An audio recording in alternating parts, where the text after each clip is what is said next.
अभी तो हमने चेक किया हमारा डिस्टेंस विजुअल एक्विटी। अब अगला हम लोग टॉपिक पढ़ेंगे नियर विजुअल एक्विटी टेस्टिंग।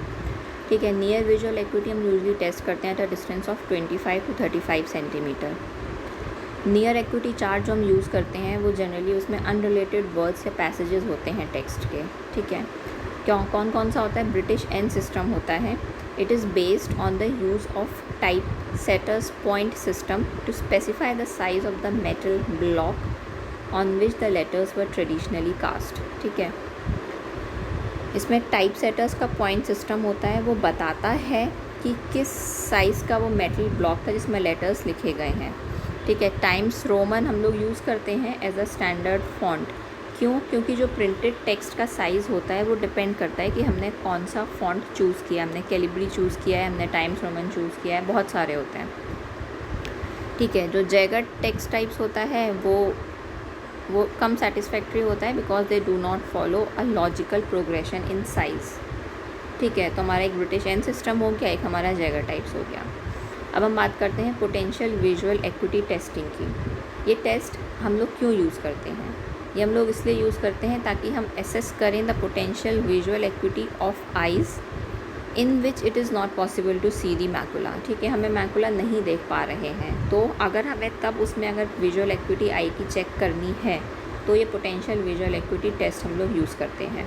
अब हम मैकुला क्यों नहीं देख पा रहे हैं? कैटरेक्ट बहुत ज़्यादा डेंस है, इस वजह से नहीं देख पा रहे हैं। अगर अच्छी पोटेंशियल विजुअल एक्विटी होती है तो मतलब कि कैटरेक्ट सर्जरी से फ़ायदा होगा, पेशेंट का विजन आ जाएगा। ये जो सिंपलेस्ट क्लिनिकल टेस्ट है वो हमारा एक पिन होल टेस्ट होता है। उसके अलावा क्या है? The blue field entoptic phenomena is the ability to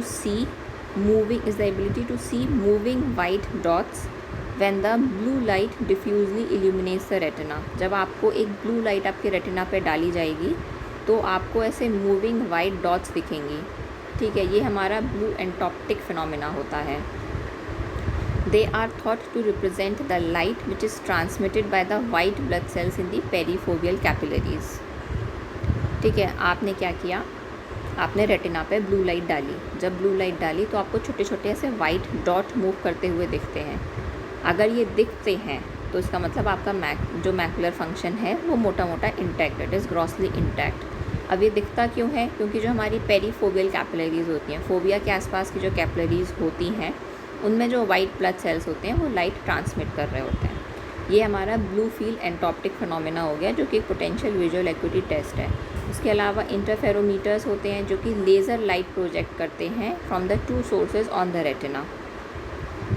जब दो सोर्सेज, जैसे हमने पहले पढ़ा कि अगर दो सोर्स ऑफ लाइट एक दूसरे के साथ मीट करती हैं और अगर उनमें फेज डिफरेंस होता है तो इसमें इंटरफेरेंस होता है। वो कंस्ट्रक्टिव भी हो सकता है, वो डिस्ट्रक्टिव भी हो सकता है। ठीक है, तो जब ये दोनों सोर्स ऑफ लाइट मीट करते हैं तो आपको अगर एक साइन वेव ग्रेटिंग दिख रही है तो इसका मतलब कि मैकुला आपकी फंक्शनल है। ठीक है, अगर साइन वेव ग्रेटिंग टाइप का पैटर्न दिख रहा है तो मैकुला फंक्शनल है। पोटेंशियल एक्विटी मीटर क्या होता है? एक लेटर चार्ट प्रोजेक्ट करता है, ठीक है, on to the retina through a small aperture. अगर वो आपको दिख जाता है तो उसका मतलब आपकी विजुअल एक्विटी अच्छी है। तो पोटेंशियल एक्विटी टेस्टिंग के क्या क्या टेस्ट हो गए? पिन होल टेस्ट हो गया, ब्लू फील्ड एंटॉप्टिक फिनोमिना हो गया, क्या हो गया? सिंपलेस्ट पिन होल हो गया, पिन होल हो गया। इसके अलावा ब्लू फील्ड एंटॉप्टिक फिनोमिना हो गया, इंटरफेरोमीटर्स हो गया जो कि लेज़र यूज़ करता है, और पैम या पोटेंशियल एक्विटी मीटर्स हो गए जो कि एक लेटर चार्ट से रेटिना पे प्रोजेक्ट कर देते हैं। फिर हम लोग बात करते हैं कंट्रास्ट सेंसिटिविटी की। जो विजुअल एक्विटी हम लोग टेस्ट कर रहे हैं, it does not adequately reflect the ability of the eye to see low contrast object such as faces.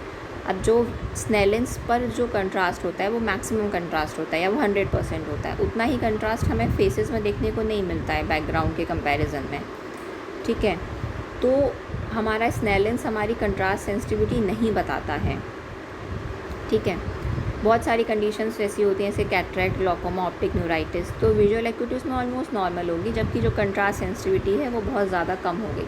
C vision is not only Snellen's, vision की बहुत सारी चीज़ें होती हैं। कलर विजन होता है, ग्लेयर होता है, कंट्रास्ट सेंसिटिविटी होता है, रिजॉल्विंग पावर होता है जो कि हम लोग स्नेलिन से करते हैं, ऑल दीज थिंग्स। ठीक है, तो कंट्रास्ट सेंसिटिविटी हम लोग यूजुअली एक साइन वेव ग्रेटिंग से चेक करते हैं।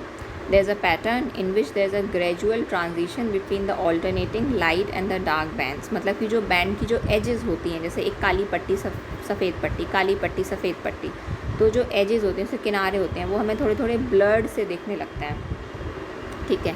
अगर नैरोअर बैंड है मतलब कि आपकी स्पेशल फ्रीक्वेंसी ज़्यादा है, क्योंकि अगर नैरो बैंड होंगे तो एक सर्टेन टाइम में आपकी ज़्यादा स्ट्राइप्स आएंगी, तो मतलब उसकी स्पेशल फ्रीक्वेंसी ज़्यादा है।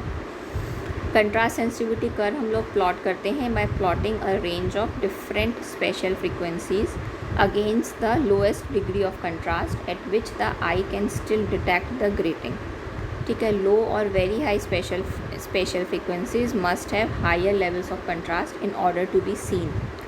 अगर कम या बहुत ज़्यादा स्पेशल फ्रीक्वेंसीज अगर हैं तो कंट्रास्ट ज़्यादा होना चाहिए कि हमें दिखे। लेकिन क्लिनिकल प्रैक्टिस में हम लोग कैसे करते हैं, ये टेलीविज़न मॉनिटर यूज़ करते हैं या एक चार्ट यूज़ करते हैं। सबसे ज़्यादा आपने नाम सुना होगा पेली-रॉबसन कंट्रास्ट चार्ट का। वो डिस्प्ले करता है letters that have a decreasing level of contrast to their background. उसमें पेली-रॉबसन चार्ट में आपके लेटर्स लिखे होते हैं और हर लेटर्स एक के बाद एक थोड़ा फेड होता जाता है, लाइट होता जाता है। फिर हमारा एक विजिटेक चार्ट होता है जिसमें कि 40 सर्किल होते हैं, ठीक है, अलग अलग साइन वेव ग्रेटिंग के और अलग अलग कंट्रास्ट के। और हम सब्जेक्ट को क्या है कि सब्जेक्ट को बताना होता है कि भैया इन सर्किल्स का ओरिएंटेशन कैसा है, ठीक है। अब उसके बाद हम लोग बात करते हैं ग्लेयर टेस्टिंग की। जब लाइट स्कैटर हो जाती है और वो विजुअल फंक्शन को कम करती है तो हम उसको ग्लेयर बोलते हैं, ठीक है। The scattered light which reduces visual function that is called as the glare. Glare predominant symptom होता है कुछ पैथोलॉजिकल कंडीशंस का, जैसे कि कॉर्नियल इडिमा का या स्कारिंग का, कैटरेक्ट का। कैटरेक्ट में भी पोस्टीरियर पोलर कैटरेक्ट बहुत ज़्यादा होता है, या फिर अगर हमारा पोस्टीरियर लेंस कैप्सूल का ओपेसिफिकेशन हो गया है तो पेशेंट बहुत ज़्यादा ग्लेयर की कंप्लेन करता है। The effect of a glare source depends on its position and intensity and on the light scattering properties of the ocular media। देखो ग्लेयर का क्या इफ़ेक्ट पड़ेगा किसी सोर्स पे, वो डिपेंड करता है कि पोजीशन क्या है पैथोलॉजी की, लाइट की इंटेंसिटी क्या है और ऑकुलर मीडिया की लाइट स्कैटरिंग प्रॉपर्टी कितनी है। Glare testing refers to the measurement of the visual function, मतलब ये भी एक विजन का एक एस्पेक्ट होता है, ठीक है। आपको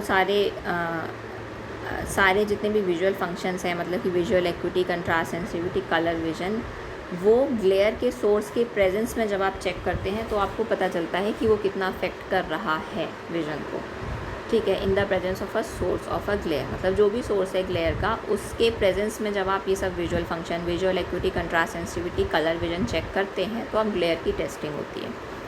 next video I will be talking about the polarisation of light.